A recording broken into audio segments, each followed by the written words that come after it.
ଆସନ୍ତୁ ଆଜି ଜାଣିନେବା ସୋରିଷ ତେଲର ଉପକାରିତା। ଯଦି ଆପଣ ସବସ୍କ୍ରାଇବ୍ କରିନାହାନ୍ତି ସବସ୍କ୍ରାଇବ୍ କରିଦିଅନ୍ତୁ ଆଉ ତା ସାଇଡ଼ରେ ଥିବା ଘଣ୍ଟି ଚିହ୍ନ ଦବାଇ ଦିଅନ୍ତୁ, ଯଦ୍ୱାରା କି ଆପଣ ସବୁ ଅପଡ଼େଟ୍ସ ପାଇପାରିବେ। ଶୀତଦିନେ ଗାଧୋଇବା ପୂର୍ବରୁ ସୋରିଷ ତେଲ ଲଗାନ୍ତୁ। ଏହାଦ୍ୱାରା ତ୍ୱଚାରୁ ଧୂଳି ମଳି ସହଜରେ ଛାଡ଼ିଯାଏ। ତ୍ୱଚା ମୂଳ ଶକ୍ତ ରହେ। ଏଥିରେ ଭିଟାମିନ୍ ଇ ରହିଛି, ଯାହା ତ୍ୱଚାକୁ ଉଜ୍ଜ୍ୱଳ କରାଏ। ତ୍ୱଚା ଶିଥିଳତା କିମ୍ବା କୁଞ୍ଚନ ହେବାରୁ ରକ୍ଷା ପାଏ। ତ୍ୱଚା ରୁକ୍ଷତା ଆଦି ଦୂର କରିବା ପାଇଁ ଏହା ଉପକାରୀ।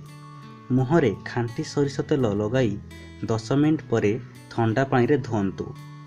ମୁହଁ ଫାଟିବ ନାହିଁ। ସୋରିଷ ତେଲରେ ବେସନ, ଦହି, ଲେମ୍ବୁ ରସ, ଫେଣ୍ଟି କିମ୍ବା ମିଶାଇ ସପ୍ତାହରେ 3 ଥର ମୁହଁରେ ଲଗାନ୍ତୁ। ତ୍ୱଚା ନରମ ହୋଇଯିବ। ସୋରିଷ ତେଲ ଲଗାଇଲେ କେଶ ଚମକି ଉଠିବ। କେଶ ମୂଳକୁ ସୋରିଷ ତେଲରେ ନିୟମିତ ଘଷନ୍ତୁ। କେଶ ସୁସ୍ଥ ରହିବା ସହ ରୁପି ହେବ ନାହିଁ କି କେଶ ଝଡ଼ିବ ନାହିଁ। କେଶରେ ଉଷୁମ ସୋରିଷ ତେଲ ଲଗାଇ ଅଧଘଣ୍ଟା ପରେ ଧୁଅନ୍ତୁ। ଆପଣଙ୍କର ସୌନ୍ଦର୍ଯ୍ୟ ବଢ଼ିବ।